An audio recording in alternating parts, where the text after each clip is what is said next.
Shalom.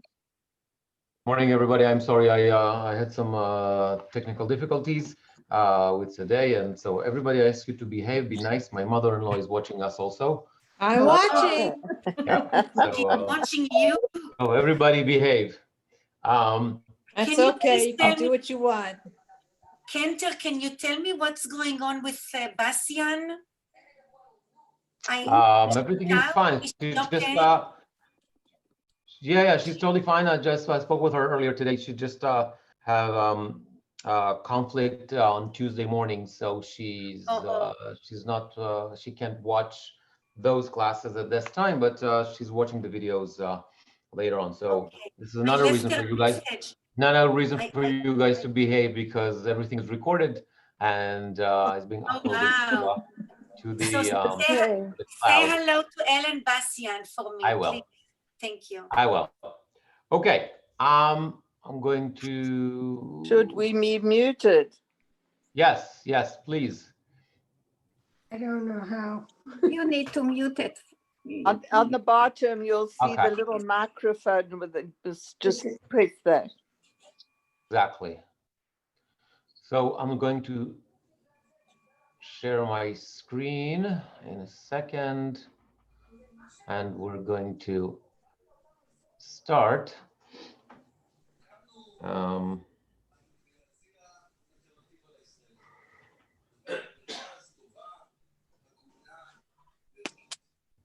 Okay, now I have a problem here.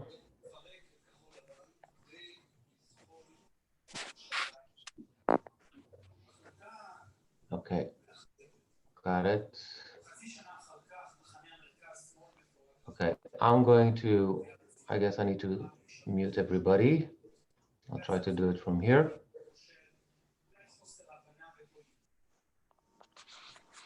Okay, who else is not muted? I think everybody's muted except for me. Me. Oh, Maxine. There we go. Okay. If it would have been like so easy in life to mute people, it would have been like much easier. Anyway, I wanna share my screen and move to our class today. Okay. So today we're going to talk about Potiphar's wife. Probably first case of recorded of sexual harassment, but in the opposite direction of what we used to. We're going to talk about it in a minute. Today's class is in memory of my grandmothers-in-law, Tila's grandmother. We used to call her Bobby, Tzipora Fega Bat Moshe Eli, and tonight is her yahrzeit, and we miss her very much. Very, very special lady, and today's class is dedicated in her memory, and may the neshama have an aliyah.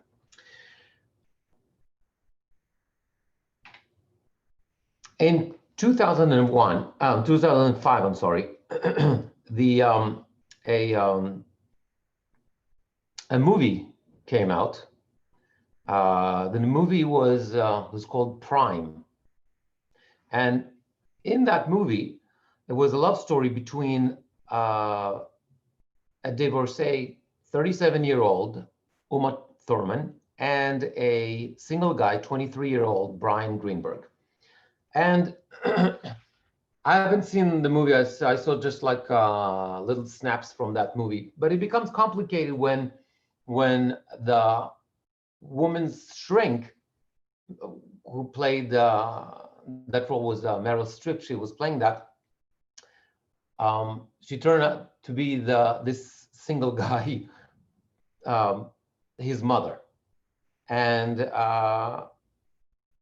it becomes like complicated. It becomes like, very funny movie, one of those chick flicks, you can call it, or whatever. So that's one. And then 4 years later, in 2009, a TV series that I admit that I haven't seen it, by the name of Cougar Town, was broadcasted.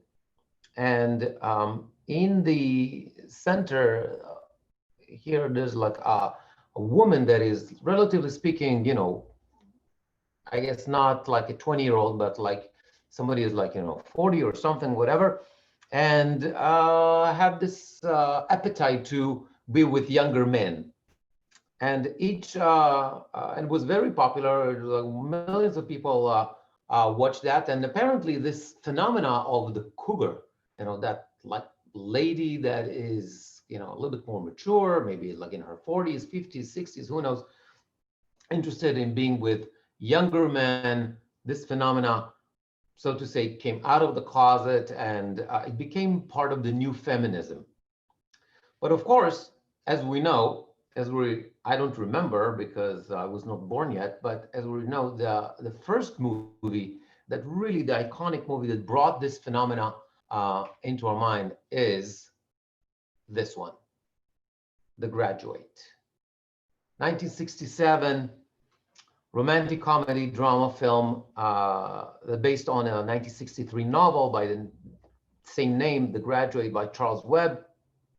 And the film tells the story of the 21-year-old Benjamin Braddock, Dustin Hoffman, a recent college graduate with no well-defined aim in life, who is seduced by an older woman, Mrs. Robinson, and Bancroft, and then falls in love with her daughter, which creates a mess. What I want to do is let's see that really, really famous scene from that movie.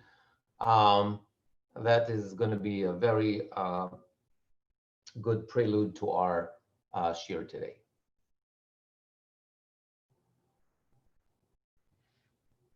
Okay, it's coming.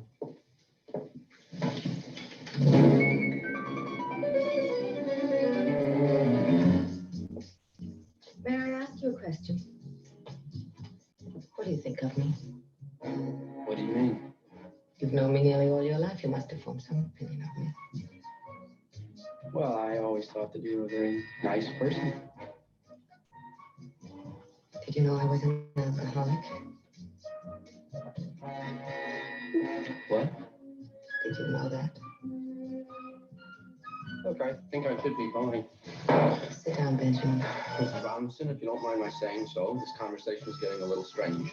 Now, I'm sure that Mr. Robinson will be here any minute now. Oh. What? My husband will be back quite late. He should be gone for several hours. Oh, my God. Pardon? Oh, no, Mrs. Robinson, oh, no. What's wrong? Mrs. Robinson, you didn't expect... What?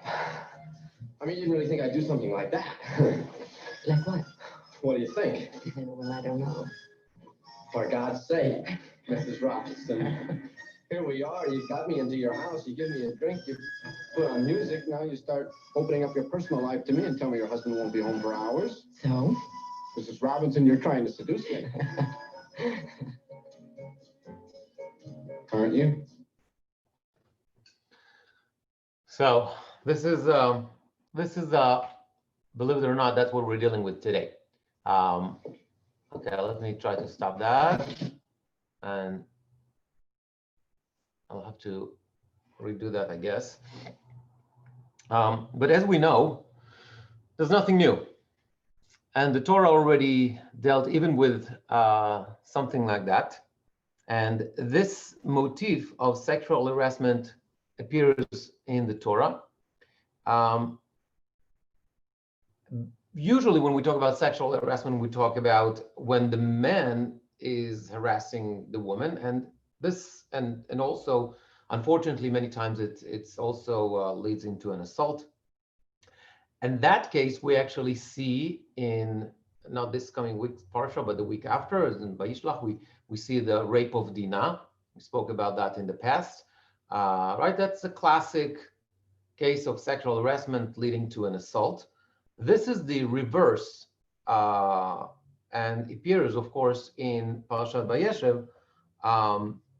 But as you can see, this became like, let me just go back to here. Just a second. Okay, I'm just gonna go back here to share. This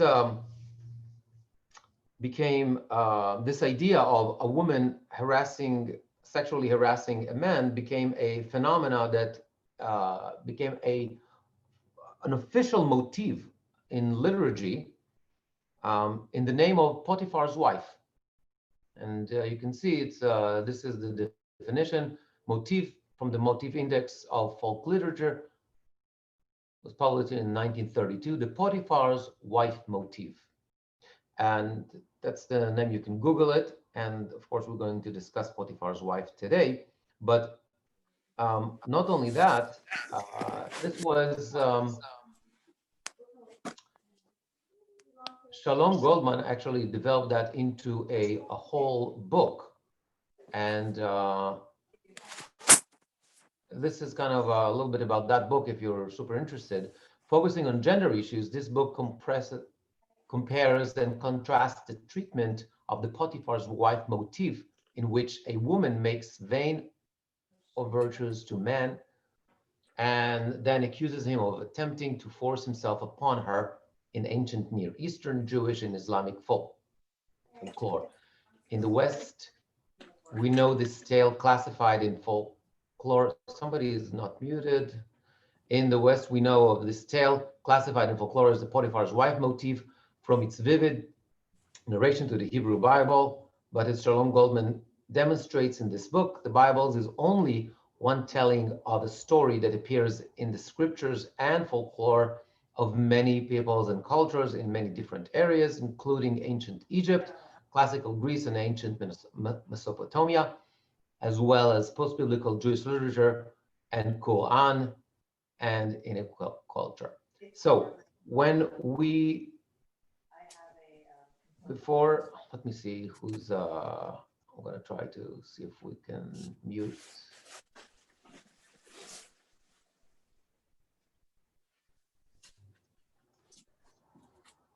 Okay, let's go ahead and I'll give you a second to, unless we have a volunteer who wants to read the story. This is, of course, appears in Sefer Bereshit, chapter 39. This is the whole story. Any volunteers who wants to read?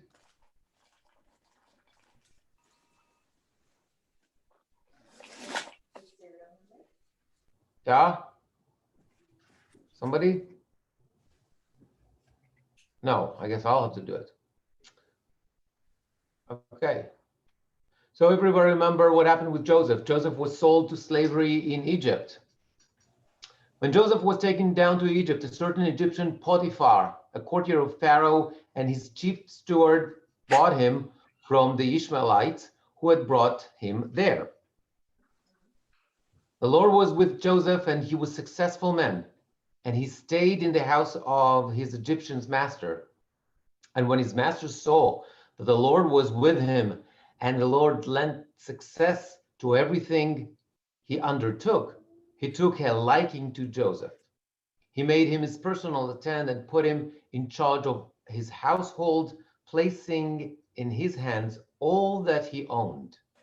And from that time that the Egyptian put him in charge of his household and all of that he owned, the Lord blessed his house for Joseph's sake, so that the blessing of the Lord was upon everything that he owned in the house and outside. He left all that he had in Joseph's hand, and with him there, he paid attention to nothing save from food that he ate. Now Joseph was well built and handsome. After a time, his master's wife cast her eyes upon Joseph and said, "Lie with me." But he refused. He said to his master's wife, "Look, with me here, my master gives no thought to anything in his house, and all that he owns he has placed in my hands. He was no more authority on this house than I, and he has withheld nothing from me except from except for yourself, since you are his wife. Now then, could I do this most wicked thing and sin before God?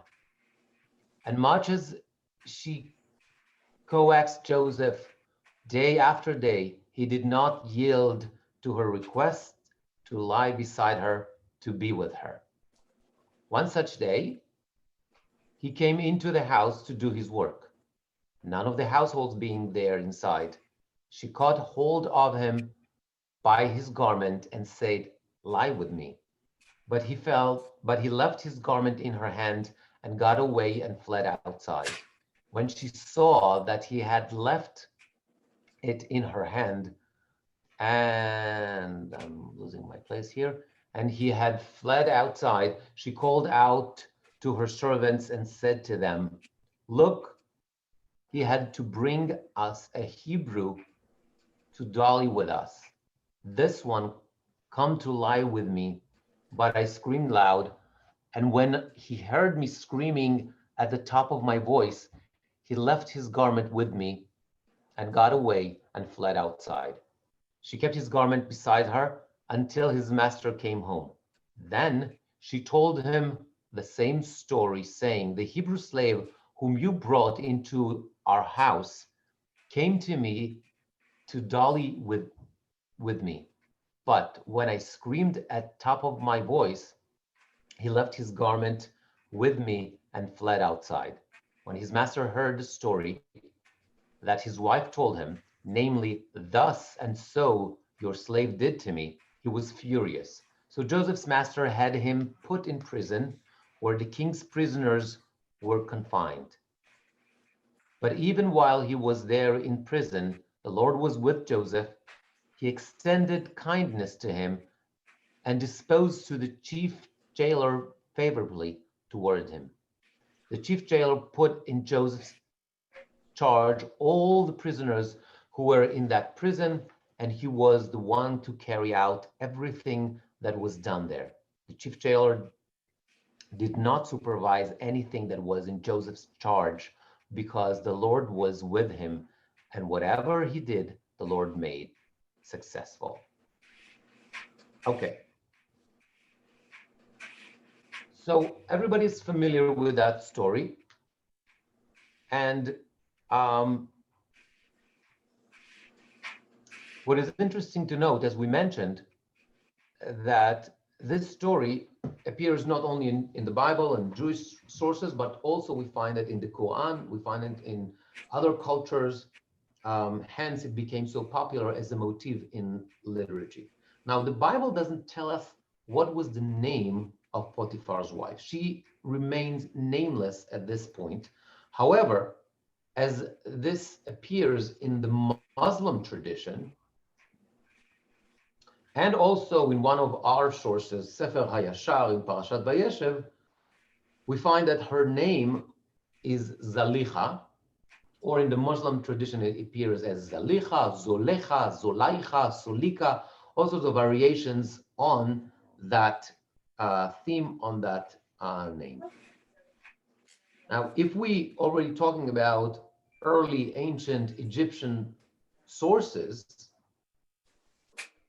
then the earliest example of that motif, of Potiphar's wife motif, we can find in a very, very ancient tale. You can see the papyrus actually that is kept in the British Museum right here.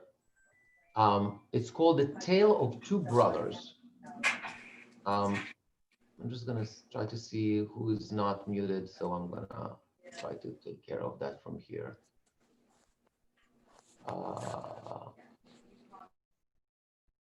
Okay, so this story, The Tale of Two Brothers, is roughly dated for the 13th century BCE. Some, of course, claim, we don't believe in that, but some claim that it had a direct impact on the Bible. Of course, that's not our tradition. But in that story, we read about two brothers that lived together, one was married and the other one was single. And the wife of the married one, she wanted to be with the single one. And one day, when she had the opportunity, she tries to seduce him. And he refused. And not only that, he also explained to her how wrong it was also to betray her husband, i.e. his own brother.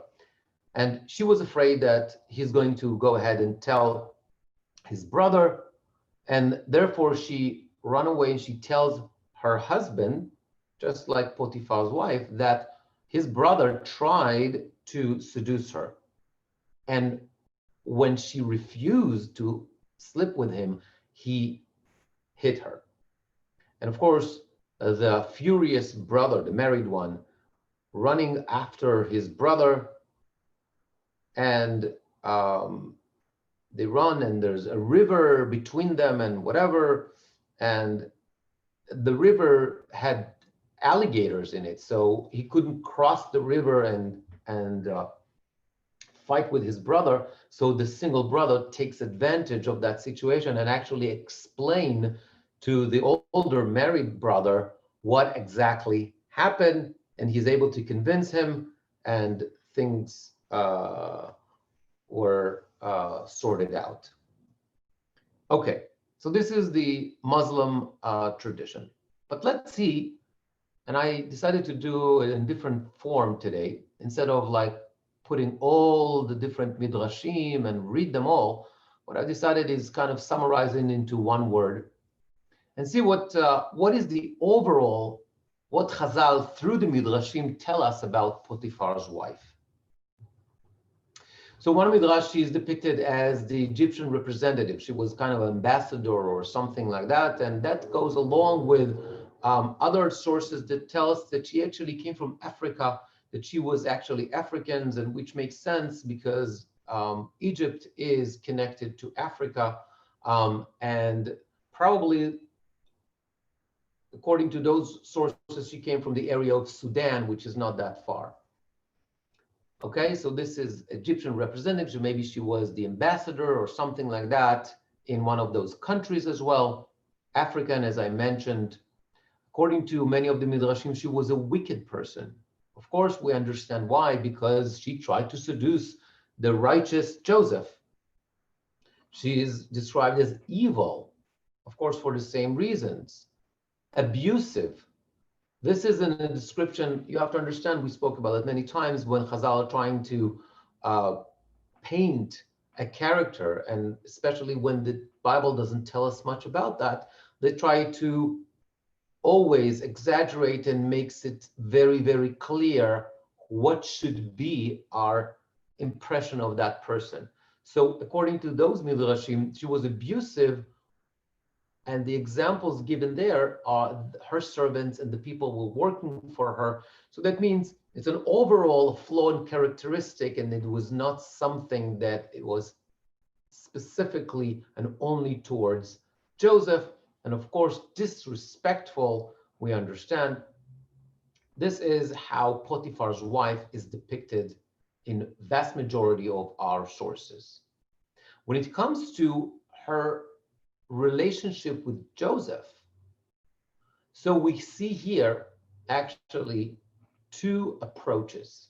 And if you remember our previous class when we talked about Lot's wife, and when we saw that on one hand that the midrashim tried to depict her as a heartless, evil person on one hand, and therefore she was punished by becoming a pillar of salt. The other side, the other approach was to depict her as a merciful mother, one who was looking backwards to see if her other daughters are going to follow her, and that's actually natural and understandable. So here we have something similar. We have the bad, okay, and according to some of the midrashim, she's described as a prostitute, someone that, you know, trying to seduce many men, and Joseph was not the only one. It's kind of was a pattern, part of her, a flaw in her character, seductive. And even she was trying to get together with Joseph for the purpose of also murdering Potiphar, her husband, because obviously that was an obstacle. So very negative outlook on that lady on one hand. On the other, she was actually a good person.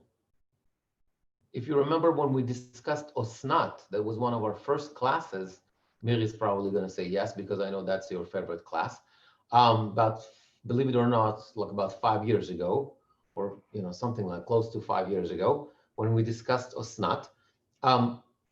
So according to that approach, she adopted Osnat, who later on became Joseph's wife, right? Osnat, according to tradition, is the daughter of Dinah that was raped by Shechem ben Hamor.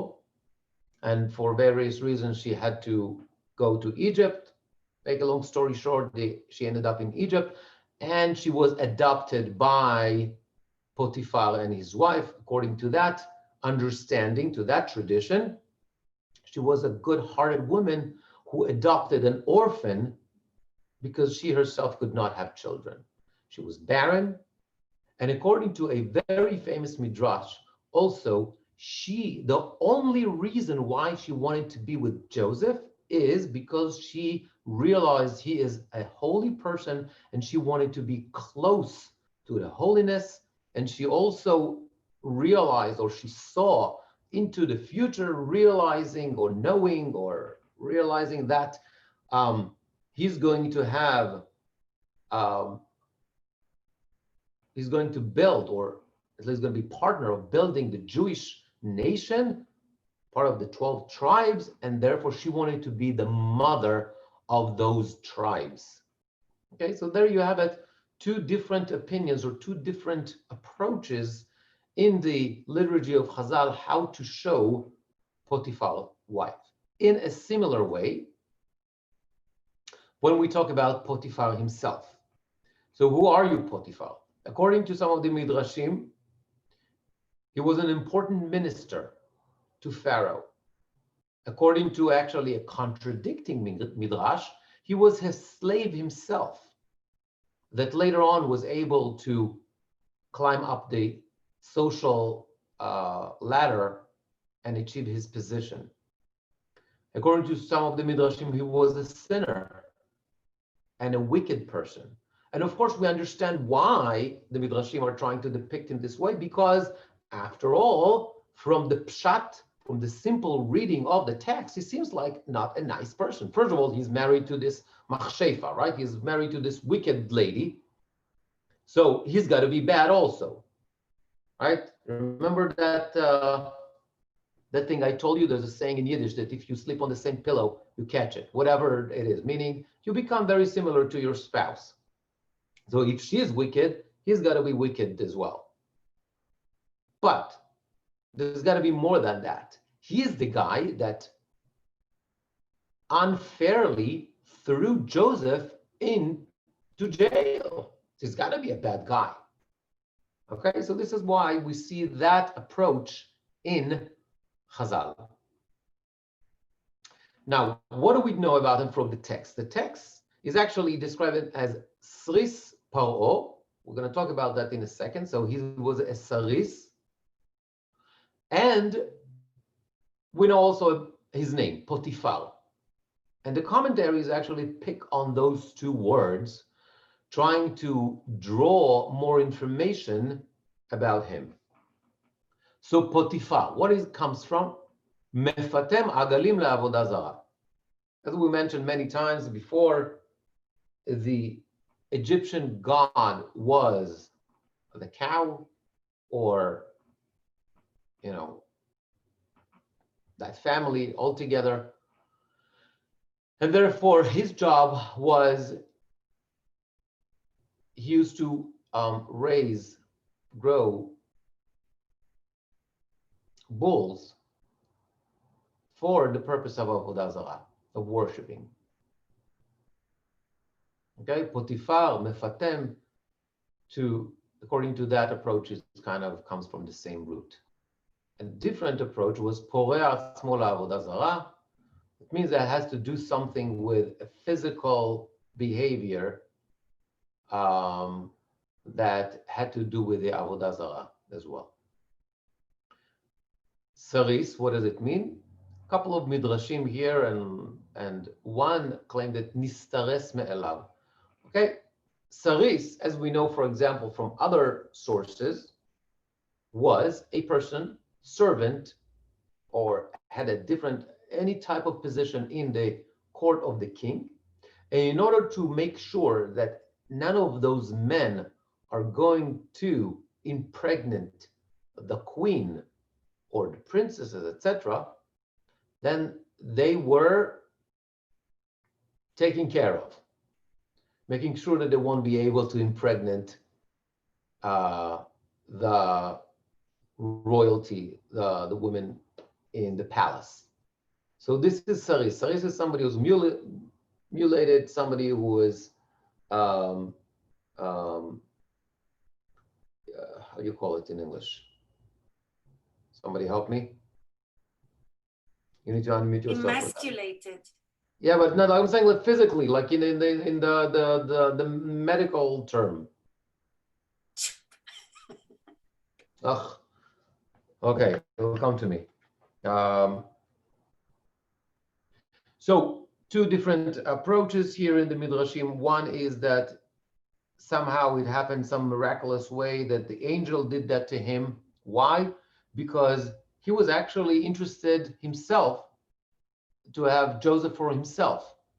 He was some sort of a homosexual, I guess, or whatever, or bisexual, and he wanted Joseph for himself. And therefore, the angel came and made sure that he is going to be not going to be able to function. And a different approach was that it just happened to be, or perhaps that was done by Pharaoh. I couldn't unmute myself. It's castrated. Oh, thank you, Shoshana. Castrated. Thank you very much. That's the word I was looking for. Okay. So the Sarisim were castrated by the king, so he's not going to have any issues with, a bunch of kids running around in the palace, that illegal kids. That was the story, obviously, with Ahashverosh, and that was the story with other kings at the time. Okay, what is it that Yosef actually tells? That Yosef is this description that that Potiphar did not prevent Yosef. He gave him everything. He told him, you can do whatever you want, except for what? Ki'im halechem. There are different interpretations what it means. According to some of the Midrashim, it's indeed the food. If you remember, fast forward a couple of parshiyot, when the brothers are coming asking for food from Joseph. Joseph at that point is already the ruler of Egypt. Then he gives them lunch, but they're sitting separately from him. And the reason is because the Egyptians are not, custom is that the Egyptians did not break bread with people who are not Egyptians or even from the same status, social status. So therefore we understand, since it is clear that Joseph is not Egyptian, he is Jewish, therefore bread was separate, meaning Joseph had full authority to do whatever he wanted in the house, except for breaking bread with his master. That's one pshat.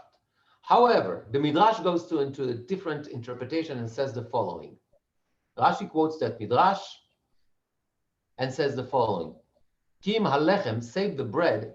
This means his wife. Bread is a euphemism, uses here a euphemism for his wife, meaning that Joseph was allowed to do whatever he wanted. He had full autonomy,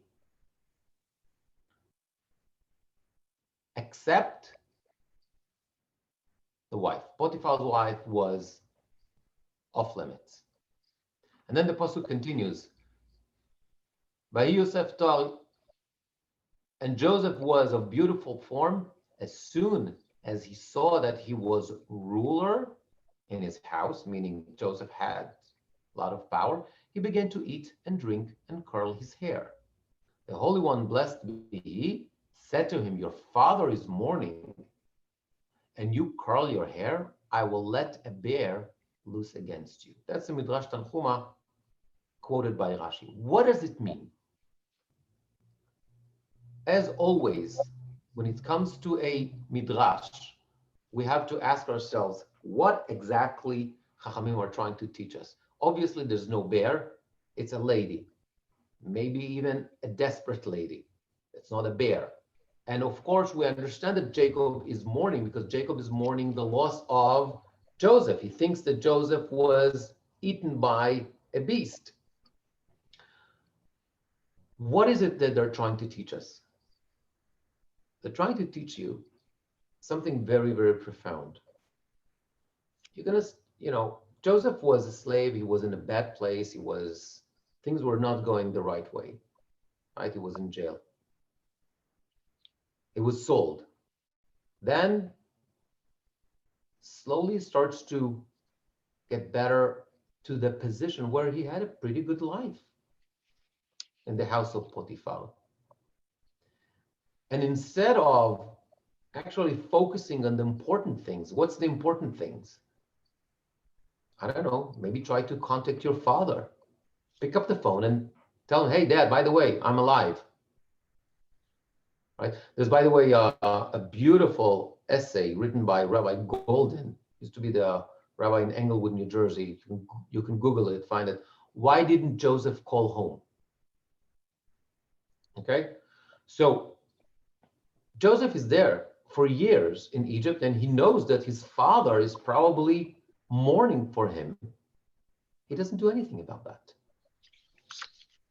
Okay, it shows that he's perhaps a little bit insensitive. Perhaps he is too comfortable. He eats, he drinks, he started to, watch the latest fashion, curl, I guess curls were like in fashion back then, not straight hair, I don't know, but whatever. He started to look into that stuff that is not that important instead of the important stuff of how to go back home, how to continue with your destiny, etc., stuff like that.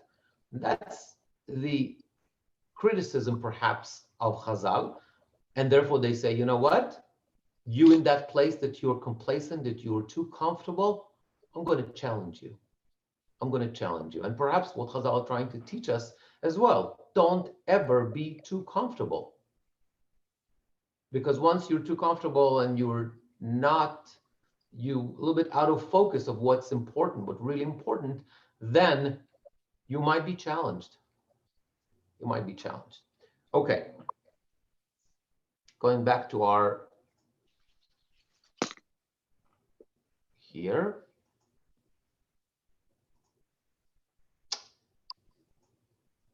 Let's continue. Okay. Now, Potiphar's wife, what does she say? The whole story, she says only 2 words. That's it. It's a whole chapter, but she speaks only 2 words. And the 2 words are shichva imi, lie with me. Now, we don't know how she said it. What's the tone? What's the interpretation of that? Was that a form of seduction, perhaps she felt maybe Joseph is going to collaborate? According to some of the Midrashim, yeah, he was very, very close to be tempted. He was very close. He almost collaborated with her. So maybe she seduced somebody that she actually knew there's a chance he's going to go along with the plan. Not somebody who's going to be so difficult. Maybe he gave her that impression. We don't know. Perhaps she said it as a command. At the end of the day, she was the mistress of the house. He was a servant. And that's an order. And perhaps even taking it to the next step, she could say, lie down with me, or else you're going to be in big trouble. You know, maybe there's a warning there. Maybe there's not. Maybe there's a threat. We don't know. Or perhaps a third option to interpret that is this is the call of somebody who is desperate, somebody who is lonely, somebody who needs company, somebody who needs attention. I want to draw your attention to what we said 2 slides ago when we talk about this idea of being saris. Sorry, here. If he is a saris, he is incapable of being with her. So perhaps that's the background.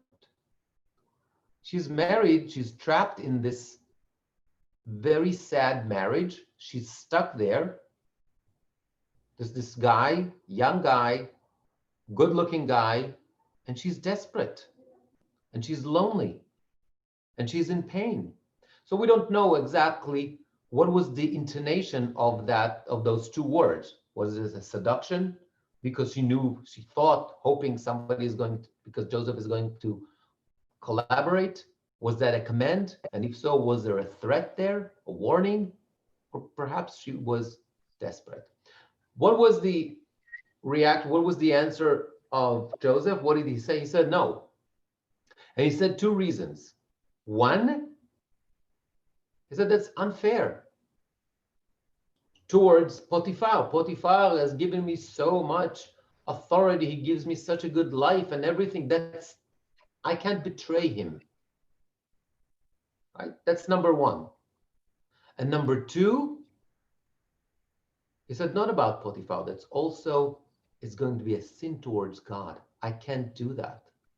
So he combines both elements of both Ben Adam Lachavero and Ben Adam Lamakom, between man and his fellow man, i.e., it's going to be a sin towards Potiphar, but it's also a sin towards God. Okay, I want to go into some of the midrashim here. The Yalkut Shimoni says that all this thing that she's trying to convince him, seduce him, whether it's by threatening, by whatever, it took a whole year, which tells us that she was extremely persistent. A whole year. It takes kind of a unusual character to get a no for a whole year and still not give up.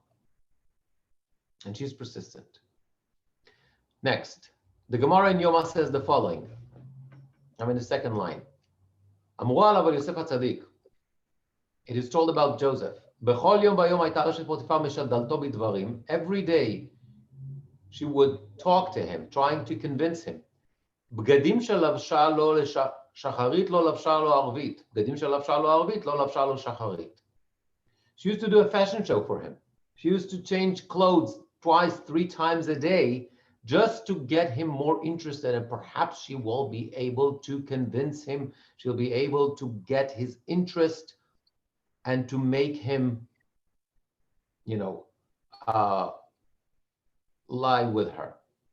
So it's an investment. Like this is, changing your clothes, thinking that it's a whole thing. It's a whole operation.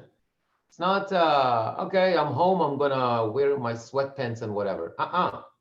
It was a fashion show every day, okay. The Rabbah says the following. תלך פעם בחוץ ופעם ברחובות ותוארו אצל כל פינה. אם תמצא שם נואף והחזיקה בו ונשקה למשוך ליבו אל הנאוף. She is somebody who initiates stuff like that. Of course, that goes along with the midrashim that we quoted earlier, that she is a prostitute, or perhaps, or somebody who is initiated kind of stuff. That's part of her personality. It was not something only towards Joseph, and therefore she was looking for opportunities. And not only that, she created those opportunities and she initiated those encounters. The Midbar Rabbah says the following, that Joseph, אילם עינו מאשת פוטיפר ומן המצריות. What did he do? Joseph, אילם עינו, he's kind of like closed his eyes. He closed his wife, and he ignored her and the other Egyptians. The Tanhuma says the following, כשהייתה באה להשיח עמו, היה מרכין פניו למטה כדי שלא להביט בה.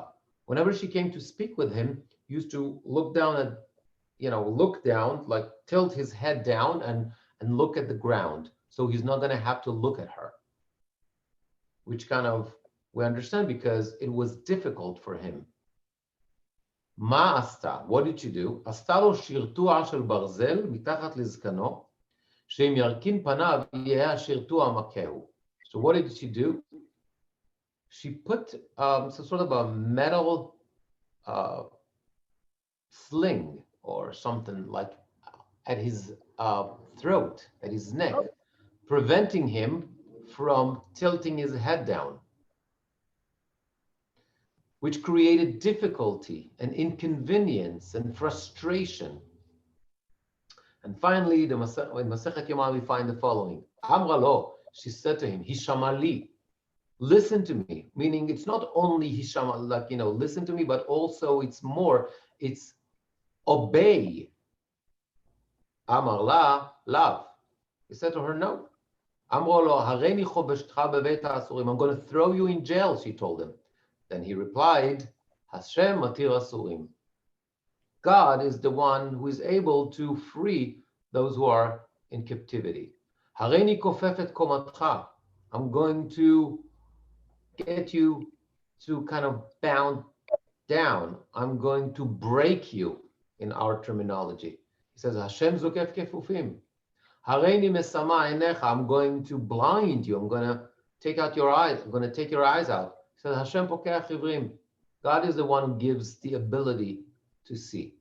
Natnalo, so that's threatening, right? And didn't work. Natnalo 1,000 kikrei zahav. She gave him a huge amount of money. Lishmoa elea, lishkav etzla, lihiyot ima, to be with her. Velo ratza lishmoa elea. And he did not bend. So this is something we familiar, right? Especially in my life when you're dealing with little kids. And sometimes you threaten them. And when you're done threatening them and they're not, and you achieve basically nothing, then you try to bribe them. And sometimes it works. But this idea of first threatening and then try to bribe, very familiar with that. Anyway, and he didn't listen to her. And we can kind of summarize all that. What did she do? So first she initiate, then, right? She tell him, lie next to me. And then she speak. He refuses even to speak with her. He refuses to. So what does he do here? These are all the options or all the reactions or all the ways in which Joseph reacts. Okay, she initiates and he runs away. He doesn't look at her. All that kind of stuff. He tries to ignore her. He tries to avoid her. She wants him to lie down. He says, I refuse even to lie down next to you. He refuses to be even in the same presence with her. It becomes worse. He stops talking to her. He tries to avoid conversation. Definitely tries to stay alone. To be alone with her, try to stay away from being alone with her, and even to look at her. Now, interesting midrash that appears both in the Yalkut Shimoni, both in the Tanhuma and also in the Quran. Fascinating. And what happens is like this. I try to put it as a little scenario. In Sefer Adorot, we find the following, that as a result of his refusal, she became sick and her friends came to visit her. She was physically ill. The Yalkut Shimoni has a different take on that, and he says, "Asta atzma chola." She pretended to be sick. Either way, that midrash continues with the following. Now, here's what I want to do. I want to read for you first the version that appears in the Quran, and later on the midrash the way we have it in the Tanhuma. And you'll understand in a minute. You'll understand why. So the Quran says the following: Amru nashim ba'ir, the women in town said, Eshet hasar mefata et avda, hu itzit ba'ava. The wife of the minister, Potiphar's wife, she's trying to seduce her slave. He ignited the love in her, the flame in her. כששמעה את רכילותן ושלחה עבורן והלכה להם משתה. When she heard that this is the word out in the street, that that's the gossip, obviously she was afraid. There she decided to do a party for them. And what did she do? In the party, ונתנה לכל אחת מהן סכין. She gave each one of them a knife. ואמרה, and she told him, צא לפניהם. And she told Joseph to show himself, to be there, to go out, i.e., so the other women could see him. כיוון שראוהו העריצו. When they saw him, they all like adored him because he was so good looking. And because of that, וחתכו את ידיהן, and they were taken by his beauty so much that they were reckless, and they had the knives, right? The knives that they were holding in their hands, they're cutting themselves. ואמרו, Allah yishmor. They said, oh my God, or the way my girls call it, OMG. This is not a figure of a man, this is an angel. He looks like a god. Okay, here's the problem that I had when I read that source. What is the reason? Why did she give them knives? I mean, if you bring somebody to a party or whatever, you give them something to eat, something to drink. Why do you give them knives? Right? Now listen to the Midrash, the Tanhuma. It says the following. One time, the Egyptian women came to see Yosef because he was so beautiful. Okay, so far so good. It's the same idea. What did she do, Potiphar's wife? נטלה אתרוגין ונתנה לכל אחת ואחת. She took etrogim, right, to each one of them. ונתנה סכין לכל אחת ואחת. And she gave each one of them a knife. This I understand. She gave them something to eat. Yes, we make a mitzvah, we shake the lulav on, but it is, after all, a fruit that people eat. Apparently, at that time, it was, it's like you call people to come. You give them an orange. You give them something to eat. You give them an apple. How are they going to eat the apple? With a knife. You give them a knife so they can cut the apple, right? Same here. So you give them a knife so they could cut the etrog. But what happened? When they were looking at him, they were taken by his beauty, and instead of cutting the etrog, instead of cutting their food, they were cutting their own hands. And of course, she told them, you see what happens? You understand what I'm going through? This is what happened to you. You're taken by his beauty so much that you cut your own hands now, your wrists. I need to live with that. I need to live with him every day. Could you imagine how difficult it is for me? Okay, I thought it was like kind of an interesting midrash, and especially when you compare the two sources. now we understand why she gave them knives.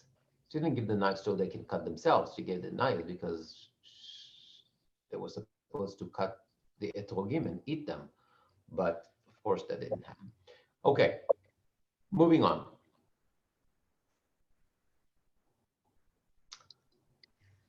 The day has come.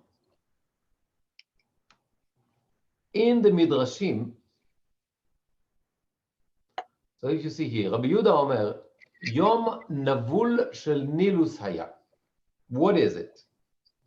It means that when the Nile River rises, after all the rain, the monsoon rain coming from Ethiopia, so it was flooding. The Nile was flooding. And by flooding, it watered all the fields. And the practice was that since that was a tremendous blessing, is to make a holiday. First of all, to go and watch that phenomena. And number two, it was a holiday because instead of them need to carry the water from the Nile River to the field, now what happened was because of the extra rain from the monsoon from coming all the way from Ethiopia, the Nile was overflow, reaching the fields and watering the fields. And from archaeological evidence, we know that they also had those tunnels, so the water is going to go all the way to the fields. Anyway, so there was a celebratory and was a holiday, and everybody went to see what's going on and to see that miraculous thing. Okay. And so everybody went to see the Nile, and Joseph did not go. And as we already saw, she took advantage of that, and she said, this is a good opportunity. We're going to be alone, and maybe you could do something about that. Okay? That was the opportunity. Second midrash says the following. On that day, he came to do his job. Here's a fascinating Gemara, says the following. Amar Rabbi Yochanan, according to Rabbi Yochanan, Melamed sheshnehem ledvar avera nitkavnu. Both of them had the intention of adultery, committing a sin. Who is both of them? Potiphar's wife and Joseph. Joseph was not that naive. He was not that righteous. Rabbi Yochanan wants to tell us, based on this pasuk, that he came home when nobody else was home except for her to do his job. Rav Shmuel, debate between Rav and Shmuel. According to one opinion, is to do his work, the real work. Joseph is 100% fine. He didn't have any filthy thoughts, right? However, according to the second opinion, he came home in order to be with Potiphar's wife. Then Ishman She'abayit, and nobody is there. Efshar Bayit Gadol kebeito shel oto rasha lo haya bo ish. The Gemara asks a question: how that's possible? That was a palace. How that's possible? There is nobody in such a big house as a palace. You have slaves, you have maintenance people. Even if there's a holiday and everybody go to see that wonder in the Nile, it doesn't include all the maintenance people who stay there. תנא דבר רבי ישמעאל, אותו היום יום חגם היה והלכו כולן לעבודת כוכבים שלהם. Said, you know what? It was a holiday and everybody went to worship. והיא אמרה להן, חולה היא. אין לי יום שנזקק ליוסף כיום הזה. She told everybody, I'm sick, and this day, more than any other day, I need him. ותתפסו בבגדו לאמור, באותה שעה. So she grabbed him by his garment. In that time, according to the Midrash, "Ba'ata diokano shel aviv v'nirata lo b'chalon." What does he see? He sees the image of his father. He is about to give up. Joseph at that point is about to give up. It's very difficult. According to some of the sources, not only that she was persistent, as we saw, and she was trying to do everything to seduce him and she promised him all those gold and money, and she threatened him and whatever, and all that kind of stuff. She was also, according to many of the sources, extremely beautiful, attractive woman. It is hard, very, very hard. But he is about to give up, and what happens at that point? He sees the image. He's got an epiphany. You see the image of his father. Amar lo, his father, in his head, obviously, talking to him and tell him, Atidin achecha, sheikatvu al avnei ephod. Your brothers are going to be written on the breastplate of the Kohen Gadol. Remember, the breastplate of the Kohen Gadol had 12 stones. On each of the stone was the name of a different tribe. Ve'ata benehem. At this point, your place is with your brothers. You're going to be one of the 12 tribes. You're going to be, in a metaphoric way, part of God's name. Retzoncha sheyimache shimcha benehem. Do you really want to lose that place? Do you really want not to make the cut? Do you want to be eliminated from the list because what you're about to do? Because you are about to sin with this Egyptian woman? Miyad vateshev beitan kashto.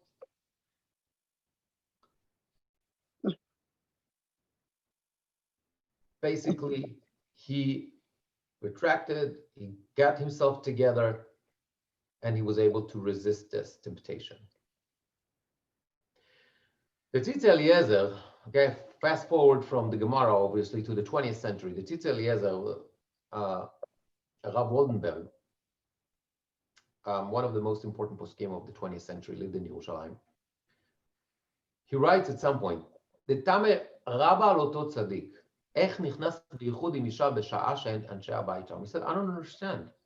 Such a righteous person, how did he put himself in such a situation? So yes, he was able to overcome this temptation. Yes, he was able to, do the right thing in the last minute. But you're supposed to be smarter than that, right? How does it go? There's a saying that a clever doesn't put himself in a problematic situation, but a clever person knows how to get out of a problematic situation, but a wise man knows how not to get into that situation in the first place, right? So that's exactly what he says. I don't understand. He should have predicted that. He should have thought about it before and not put yourself in such position to start with. Back to the Gemara, on Horayot, in a different place. It said, Rabbi Yehuda b'shem Rabbi Matna amar, ikunin shel aviv ra'a v'nitztanen damo, in a very similar way, meaning he saw the image of his father and that helped him to cool down, and not to be seduced. Amar Rabbi Abin, af ikunin shel Rachel ra'a. Not only the image of his father he saw, but also of his mother. And of course, if you see the image of your mother, there's no way you can do something wrong. It's like the guilt. A Jewish mother always can give you the guilt, right?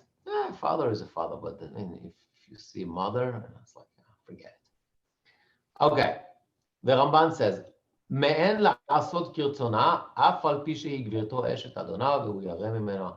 Meaning, at the end of the day, he was able to refuse, even though she was his mistress, and he was afraid of her. So, from all those sources, I put kind of a timeline, I guess, or a line of action. There was an opportunity. There was a collaboration. According to some of the midrashim, according to some of the sources, there was. He wanted to. He broke. He wanted to be with her. By the way, how those midrashim comes to that conclusion? He leaves his garment with her. Well, Let's think about it for a second. If she's able to, but titpeseu bevigdo, right? If she's able to latch, to hold onto his garment, and it stays with her, it means that he's not really wearing something that is tight, that is closely buttoned up, etc. It's more like something like a very loose robe or something like that. That's, kind of questionable. Perhaps, maybe he was a little bit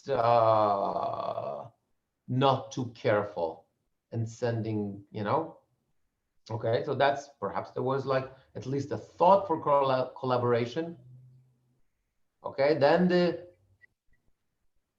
you should have thought about it. You should have seen it coming, right? Then he realizes what's going on. He saw the image of his parents. He comes to his senses and he does the right choice. Okay, so this is kind of like the line of action of what happened. What's next? Well, as we call it in Hebrew, we saw this is a fadicha, meaning she's like, oh my God, what's now? She's going to be embarrassed. And it's not only embarrassed, it might be even super dangerous if the truth comes out. She's a married woman. So she decides to frame him. And let's see how she does that. So the Targum Yonatan says the following. הטילה חלבון ביצה במיטתה, וקראה לאנשי ביתה והראתה להם, ראו שכבת זרע שהוצילה. In many times, in cases like that, it's he says versus she says. She needs to have proofs. Once you have proof, your side of the story is much stronger. So, she's going to start fabricating proofs. She's going to build a story that is going to hold when she's examined or perhaps questioned or whatever by her husband. Remember, Joseph is not just a guy. Joseph is somebody who's got the trust of her husband. So she decides to use an egg, okay, and spreading that egg. And she said, that's semen. It looks like the same. And that would be a proof that he tried to be with her, or perhaps he raped her.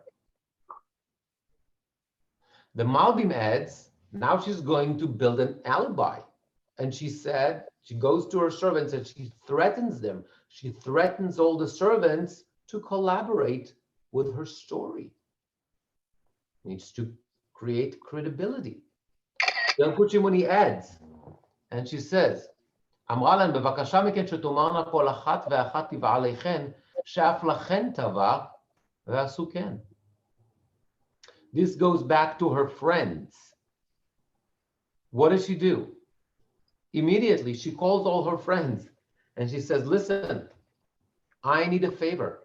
I need you to tell your husbands that he tried with you guys also. It's a pattern. This guy is not only tried to rape me, he tried with you as well. And they are as good friends. They go along. ונכנסו כל השרים לחצרו של פוטיפר וסיפרו לו. And all Potiphar's colleagues, all the other ministers, they come to Potiphar and they tell him. Oh, wow. So now it's like there's evidence. Here's, the egg, meaning the semen of Joseph. The slaves, the other servants are going to support her story. There are now witnesses, not to that act, but showing a pattern, say, whoa, Potiphar's wife is not the only one that was hurt this way by Joseph. Joseph tried also with Joe's wife. He tried it also with Mo's wife. He tried it also with Mike. He tried it with all the girls around here. It's a pattern. Okay, now Joseph's credibility is going to look pretty shaky. Another midrash says the following, וכל זה לא עשתה אלא שמא יתרצה לה. ובכל יום ביום הייתה הולכת אצלו ואומרת לו, התרצה לי. Fascinating midrash. What happens at that point? We say that Potiphar was angry, and what does he do? He throws him in jail. Throws him in jail? Are you kidding me? Somebody's trying to seduce your wife, your wife shows you all those evidence. There's like all this, you have witnesses, you have like pattern. You should kill him. Why do you throw him in the jail instead of killing him? People would die for much less at that time in that situation. Who is the one that convinces Potiphar not to kill him, but rather to throw him in jail? Potiphar's wife. And why? Because she still had hope that perhaps now in jail, he is also lonely. Now he's in jail, perhaps he's got second thoughts. Maybe he'll see the advantages of being with her. Every day she would visit him in jail and would see perhaps she could take advantage of the situation.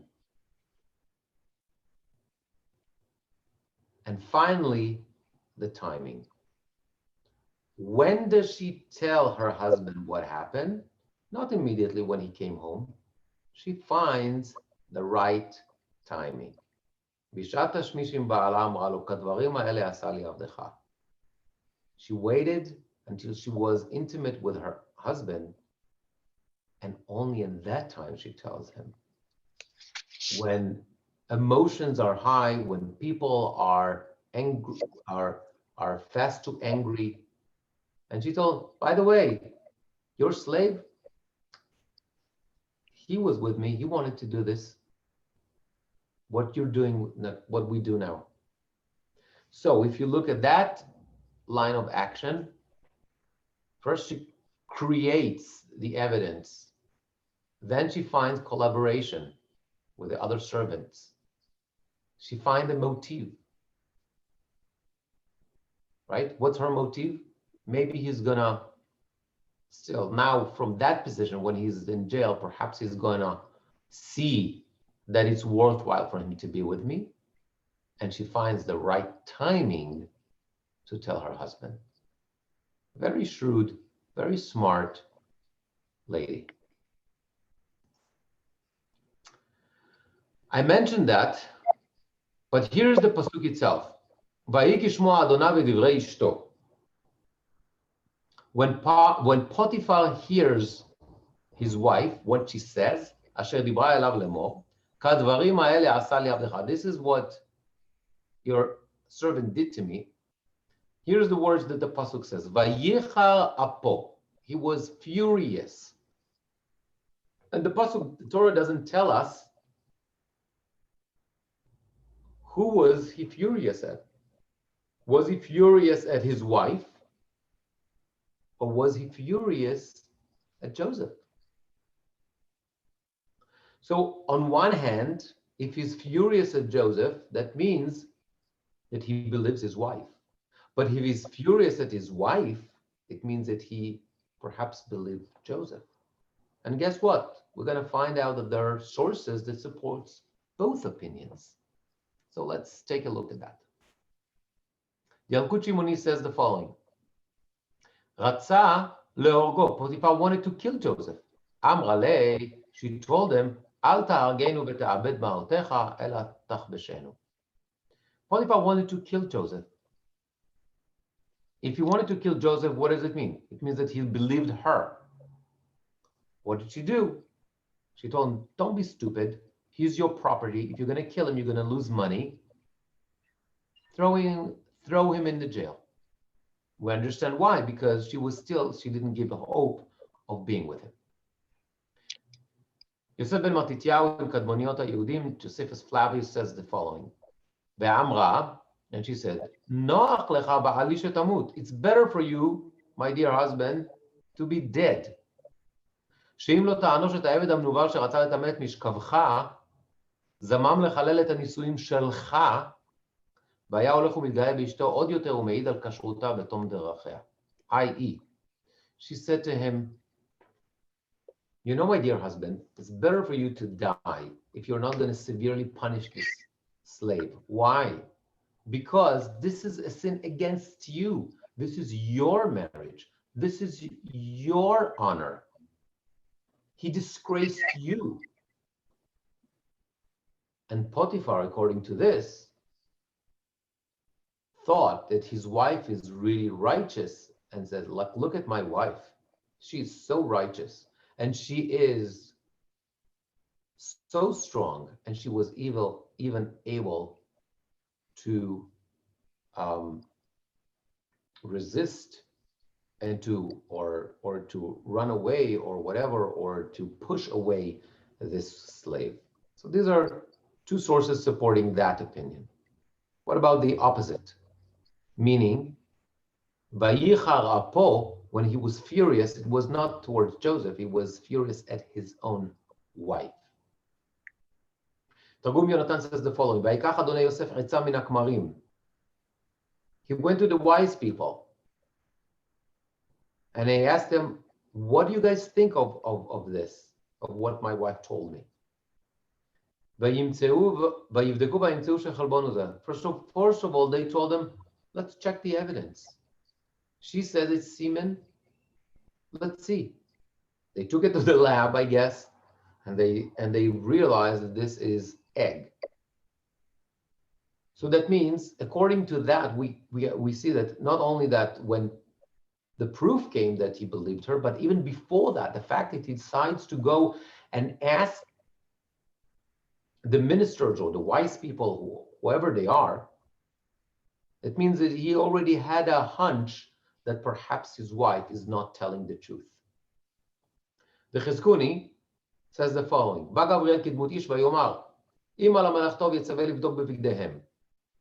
Gabriel the angel came and says, you know what? You can't make a decision without checking the evidence. Check their clothes. אם בגדי האישה נקראים, בידוע שהחזיק בה יוסף לאונסה. ואם בגדי יוסף נקראים, החזיקה היא לאונסו. So check the clothes. It's very simple. If your wife's clothes are teared up, the buttons are not there, there's a tear in the clothes, that means we understand that she was trying to run away to get out from Joseph, and he's the one who was holding her. However, if her clothes are fine and his clothes are teared, that means that she was holding him, and he's the one that was trying to get away from her. And of course, we know what happened. Whose clothes were torn is Yosef's. And this is the reason why he did not kill Joseph.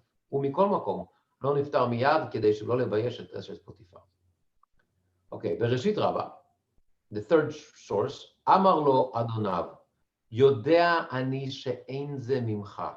This is the most explicit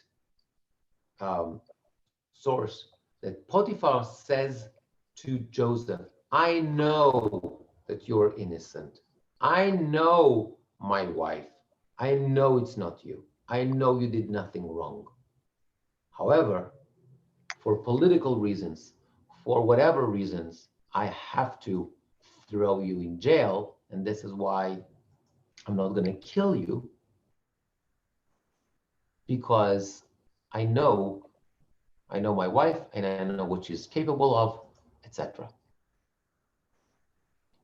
Okay? Next.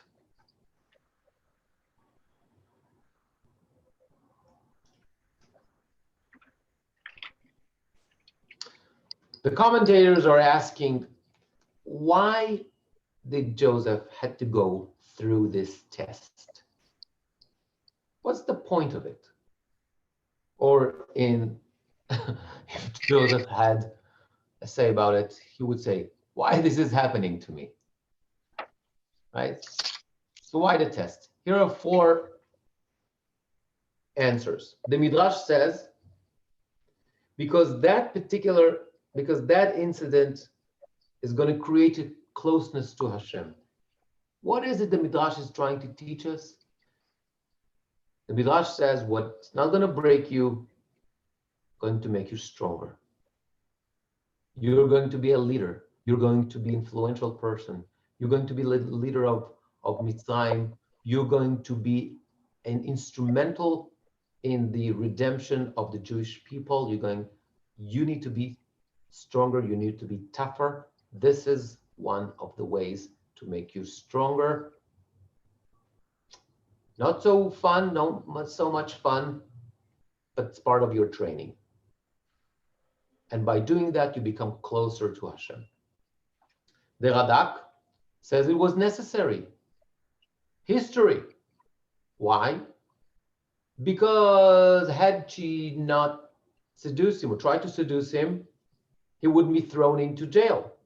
And if he wouldn't be in jail, he wouldn't meet the butler, the 2 butlers, like the baker and the bartender, and therefore he wouldn't come and become, the viceroy to Pharaoh.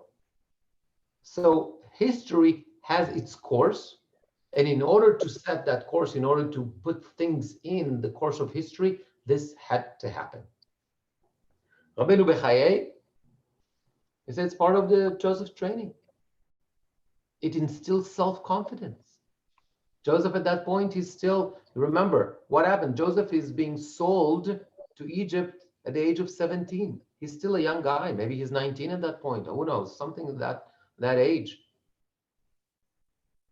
He needs to toughen up. He needs to have self-confidence. He's got a bright future in front of him. That was necessary. And Rashi, who already saw that, Rashi says, quoting the Midrash, that there was a punishment. A punishment because he was too complacent, because he was too comfortable, because he was not paying attention to the right thing in life. And he was insensitive to the trouble, to the pain that his father, Jacob, is going through at that time. So he was punished. So you have it, 4 different possible answers of what happened. Now I want to take you into something slightly different. The story of Joseph and Potiphar's wife appears in chapter 38. I'm sorry, in 39. But what happens in chapter 38? It's also a very famous story that we learned that a long time ago. It's a story of Yehuda and Tamar. Okay, just to summarize for those who do not remember, Tamar is the wife of Judah's firstborn. He dies, no children. She is given as a form of leverage marriage to the second son. He dies also, no children. Instead of being given to the third son, Shelah, Judah decides he doesn't want to do that. She might be like kind of a bad news, this lady, Tamar. Therefore, he says to her, go back to your father's home, wait until Shelah is older. And of course, he had no intentions of giving Shelah to her. He is afraid that Shelah is going to die as well. Times go by. She says that nothing happens. She decides to take her own destiny in her hands, and she disguises herself as a prostitute. To make a long story short, Judah himself finds her. He is with her, and he promised to send her a goat as a payment for her services, and as a collateral, she takes his staff and his stamp, And of course, when he sends the goat, she's nowhere to be found. And to make a long story short again, she becomes pregnant from being with her father-in-law, giving birth to twins. One of them is the father of the dynasty Peretz, from which even David, King David, eventually comes. This is the one we're gonna make. I'm sorry? Okay, so in one parsha, basically, what we see is two women, right? In chapter 38, we have the story of Yehuda and Tamar, and in chapter 39, we have the story of Potiphar's wife. We have two women that initiate. Both seduce a man that they know, both have a cause, and they both work in unorthodox ways in order to achieve their cause. Nonetheless, there's a huge difference between these two women.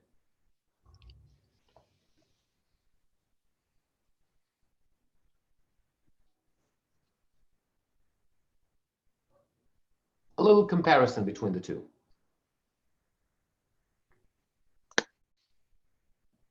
I think that before that, the two stories are there in such juxtaposition in order to teach us that even an unorthodox act can be right and just if justified by pure motives. That is what the bottom line from Tamar, because she's blessed with children, even though she did something wrong, she's blessed with children as a result of that act, because, and not only just children, that children was the beginning of the Davidic dynasty, because she was thinking, she had pure motives. Now, how does the Torah see a woman that springs into action in order to achieve a goal, to achieve something? What is the Torah view of that? So I think based on that story, we see that the initiative is not wrong the way Tamar teaches us. The question is how it is achieved. And I want to take it another step further. We said that these are the initiative of two women that take their own destiny in their hands. They're not waiting and being passive, and they're decide to be active. Let's compare the two. Both women are not passive. In both stories, a woman gets close to a man. Tamar to Judah and Potiphar's wife to Joseph. In both stories, the individuals come from different social status. Judah is upper class. Tamar is a widow. She is in the bottom. She's back at her home, at her father's home. She has no children. She has no husband, and vice versa in the story of Joseph. He is the servant. He is the slave. Potiphar's wife is the aristocracy. Both men are powerful brothers. Both on a personal level and as a spirit and spiritually, they are very powerful people. Joseph is able to resist the temptation. Judah has the ability, and because of that, he becomes the leader. He says, Tzadka mimeni. She is right, I'm wrong. And in both cases, an object is left behind. Joseph's garment and Judah's staff and stamp. Now, so we see the similarity between the two. But also, if we look at the motives, we see a very different picture. When it comes to Potiphar's wife, According to one opinion, it was pure physical attention. That's a negative attribute, as we saw from those midrashim. According to the other approach, it was a spiritual attraction. That was a positive outlook on Potiphar's wife. What is the outcome? In our tradition, Potiphar's wife is considered as a negative character. What about Tamar? Well, she can be viewed as she was taking care of her own status. She had nothing to lose. She was not giving to, Shelah is not given to her, and she's nothing to lose. That's a negative, taking care, thinking only of yourself, willing to bend the rules for your own benefit. However, according to the other approach, she was righteous. She saw the greater good. She saw that this is the only way that the tribe is going to be formed. This is the future of that family, the tribe, and the destiny of the whole Jewish people. What's the outcome? In our tradition, Tamar is considered to be a righteous person. This is considered to be a positive act, even if it was so much problematic. Now, both of them, both women were in a bind. They were in a bad situation, but both are not passive. They wanted to do something to take their own destiny in their hands. They had the initiative. They were willing to act. However, Potiphar's wife is grotesque, is negative, and Tamar is gentle. And they have different opinion, and they have different form of acts, let's call it. When she is denied, when Potiphar's wife is denied from what and she fails, she decides to frame Joseph. But Tamar, she's willing to be burned to death rather to humiliate Judah in person. Himutzet lehisaref, right? She's about to die because Judah doesn't know.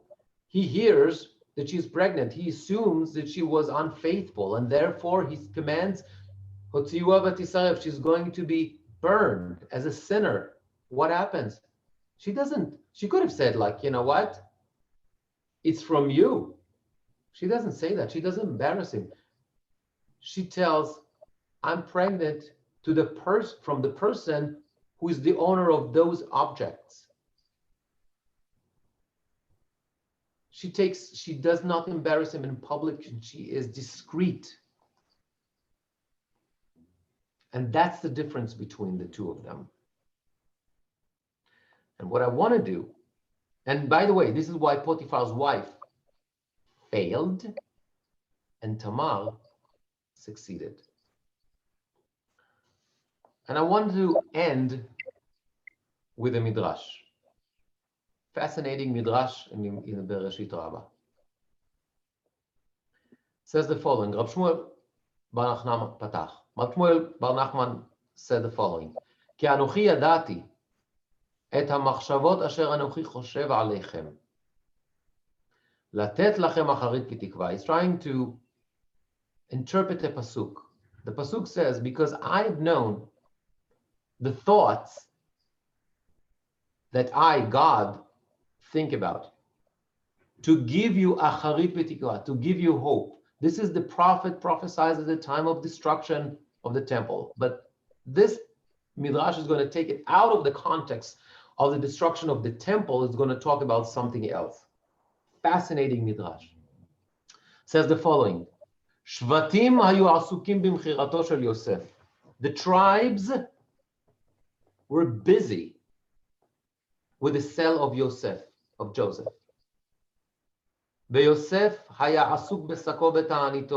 Joseph was too busy mourning, right? He was taken away from his family.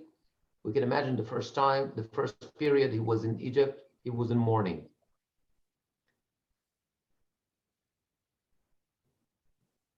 ראובן היה עסוק בשקו ותעניתו. Reuven was also in mourning and depressed. Why? Two things. If you remember, we talked about that in the past.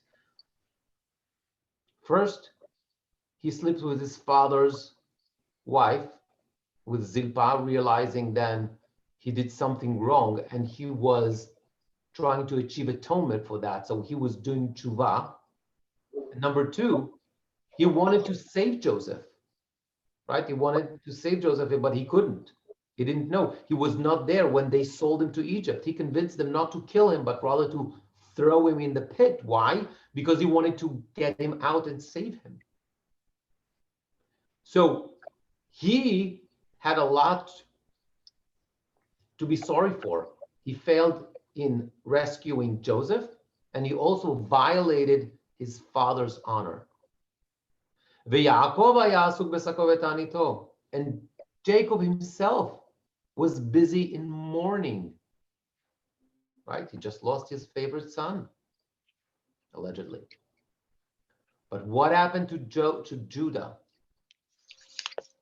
This is what the Midrash is trying to explain, why the story of Judah and Tamar is smack in the middle of the story of Joseph, because the story of Joseph is cut in the middle. We learn about Joseph coming to the brothers. They decide they want to kill him. They decide to throw in the pit, right? And then they sell him, and they tell Jacob that he was eaten by a beast. Then we go into the story of Judah and Tamar. No connection. That is over, finished. Chapter 38, we go to chapter 39. Chapter 39, and Joseph was brought to Egypt. It's like introducing a whole different story in the middle, cutting, like, it's the most important, part, that the introducing a different story. So the Midrash is trying to understand why the Torah did that. And when we spoke about the story of Tamar, we spoke about that at length, but this is one of the explanations. So Jacob, Reuven, Joseph, all those guys busy in mourning, they're depressed, they have good reasons for that. It's a bad time. But what happened at that time to Judah? But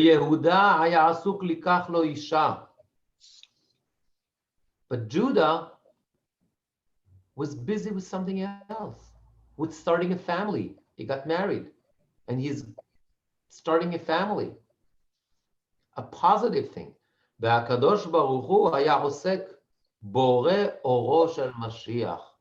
And therefore, HaKadosh Baruch Hu himself decided to start that sequence of events that will lead to the Mashiach, the ultimate Redeemer. As we know, the tradition is that the Mashiach, the Redeemer, is going to come from Judah.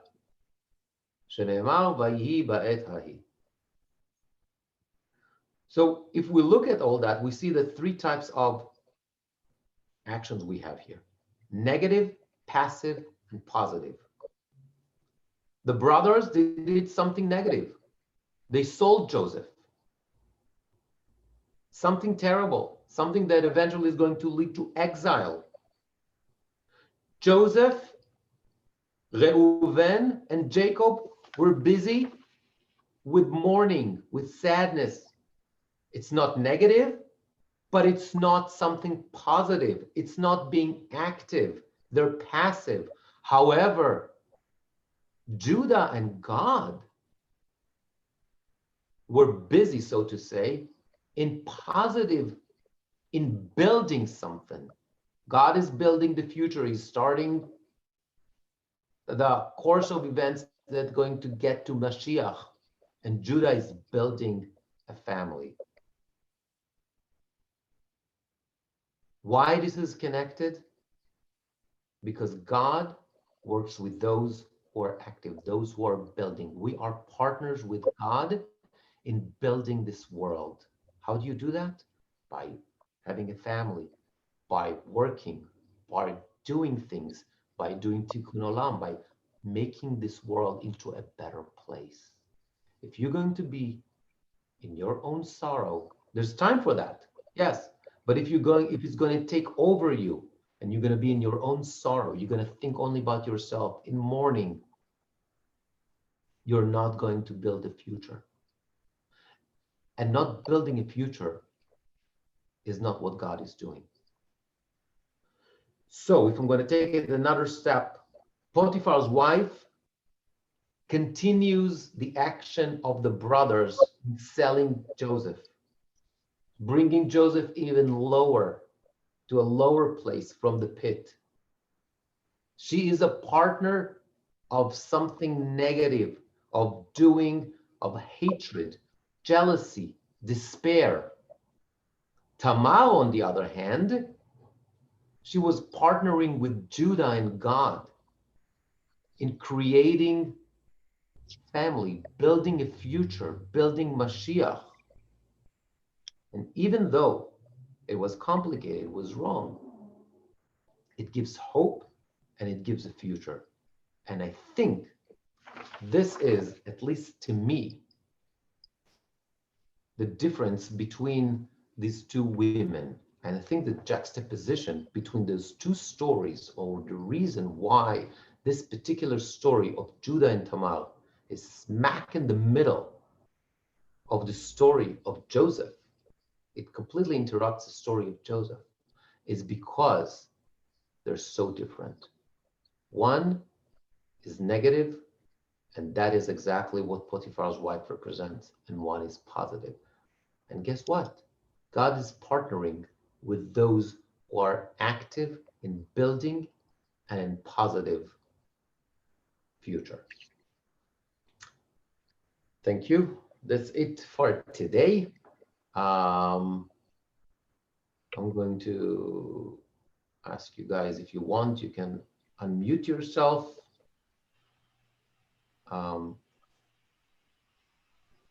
Thank you.